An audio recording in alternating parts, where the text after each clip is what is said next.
I've been saying this for a couple months, but I don't understand why Joel Embiid is playing basketball this season. I don't get it. I feel like this is a waste of a season and it's not doing Embiid any good. I don't think it's doing Paul George any good. I don't think this entire situation is doing anybody on the Sixers or their front office any good this season. Like, there is not a pathway toward this team being a contender this year. I don't see it. A couple months ago, you could have made the argument, oh, it's early in the season, things will get right. I don't think they're getting right. Like, I just don't see the pathway towards this team being anything close to a real contender. They're at best a first round exit is what it seems like at this point. And they're going to, I mean, at this point, they're a play-in team for sure. If they make the play-in, things could go sideways. They could literally miss the play-in, but I think the odds of that are extremely unlikely. Either way, they're probably a first round exit if they make the playoffs at all. And like, that is not acceptable for a team that just spent a max contract on Paul George for him to basically be Tobias Harris. Has Joel Embiid, who when healthy is one of the 5 best players in the sport, won an MVP, finished second a couple times, amazing player, but hasn't been healthy at all this entire season. They lose a game today to the Bucks on national television. They're the only game on, pretty much, at least the only game that matters. And they have their big 3. Sure, they're on the road, but they got Tyrese Maxey, and he played amazing today too. 39 points, hyper efficient. Embiid, 27 points, 12 rebounds, 6 assists, knocks down 4 threes, and they lose to a Bucks team that did not have Giannis Antetokounmpo. It's just, these are the games you have to win. This is an opportunity to make up ground in the standings, to get a tough, hard-fought win against a team that on paper is better than you. But with no Giannis, like, this is a game you should win. You should be the better team. You should be able to control this game and win it pretty easily. And instead, they don't. They're down double digits going into the fourth quarter and can't make up the deficit. Like, it's just not acceptable how bad this this team is. And the fact that Embiid believes he's going to need another surgery and a long recovery period to get his knee right. The honest truth is, if this is the case, they should have done this past summer. If he was having knee issues, screw the Olympics. He should never played in the Olympics.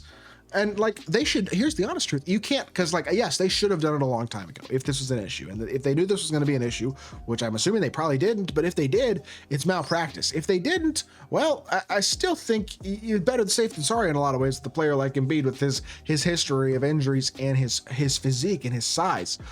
But the honest truth is, why would you not do it now? I get that on paper, you're still kind of sort of in the race for something, I guess.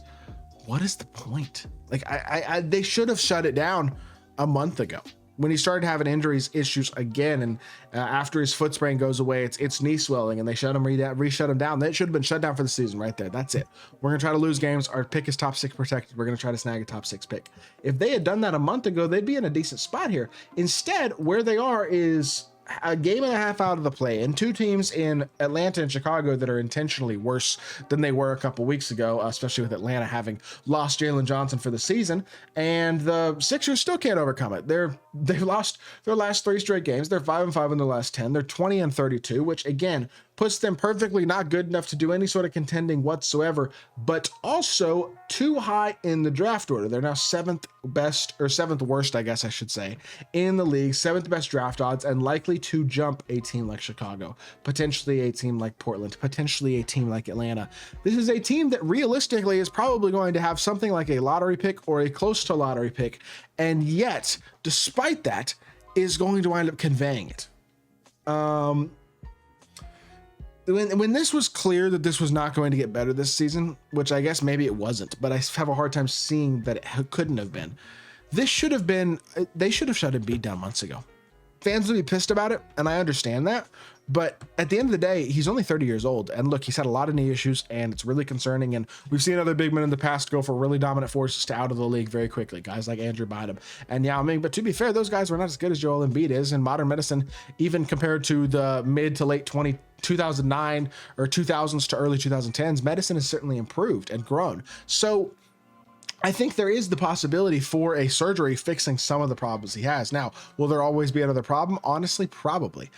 But I don't see the purpose of having him play out the rest of the season to get mollywopped in the first round of the playoffs if you even make it there.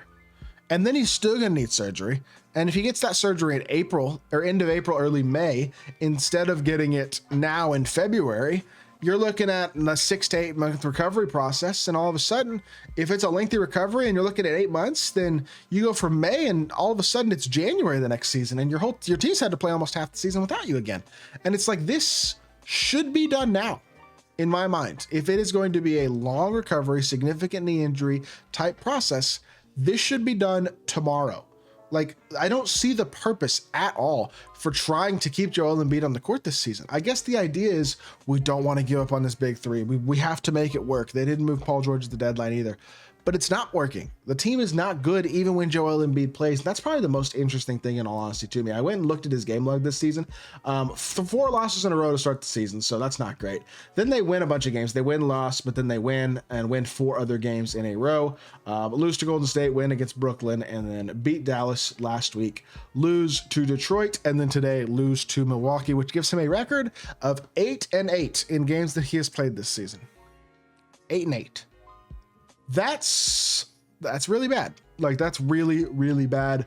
That is honestly unacceptably bad in my personal opinion. I mean, it's not, I don't know. For a player like Joel Embiid, who is an MVP candidate perennially, super duper star player in a lot of whose minds, or at least has been the last few years, 8-8 with him, with Tyrese Maxey, with Paul George for at least some, if not all of those games. I don't think either of them quite played all, but pretty close to it. Like, this team just isn't good enough. It's the honest truth. I like Yabusele. They really needed Jared McCain. Him getting hurt was really unfortunate for this team. I don't love the Andre Drummond, Adem Bona group. Quentin Grimes is a good player, but they don't have a true backup point guard unless you're hoping Jared Butler can do that, because I don't trust Kyle Lowry at this position at that point in his career. It's just, I don't know. These are my thoughts at the end of the day, right? And I'm trying to conglomerate them together as best as I possibly can. But this is a saga that is now stretching on for months and months and months. And I mean, the injury previously happened in February of 2024, y'all. This initial knee injury. You got to get it fixed, man. And I wouldn't be procrastinating. I just wouldn't, because there's nothing to play for this season. Let the season go by the wayside.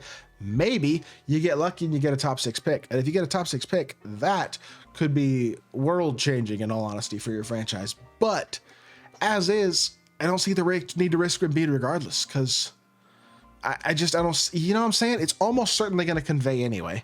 And if it doesn't, it's more likely to not convey if you don't play Embiid. So, and the team loses more games. Like, I don't know. As a whole, I have a hard time trying to have a positive attitude about the direction of the Sixers, because as smart as Daryl Morey has been in the past, he almost seems a little clueless at times, some of the decisions, some of the moves that he's been making. Although, of course, my pick, the Sixers did fleece my Mavericks for Quentin Grimes, which was a very, very good deal for y'all. So either way, I don't know. It's repetitive and it's sad, is honestly what it is, more than anything else. I think that's kind of where we're at with this whole Joel Embiid issue, and hopefully he can get it resolved in a timely manner and he can at some point get back to playing like the player that he once was at his peak, because that's a dominant player who can carry teams on a night-to-night basis. But I just don't think he's got very much of that in him right now, in all honesty, which is understandable, but a little bit frustrating. So with that being said, that's gonna do it for the video. I hope y'all did enjoy. If you did, make sure you hit that like button, leave a comment, and subscribe. I'll be back with more NBA content very, very soon, and I appreciate y'all. Peace.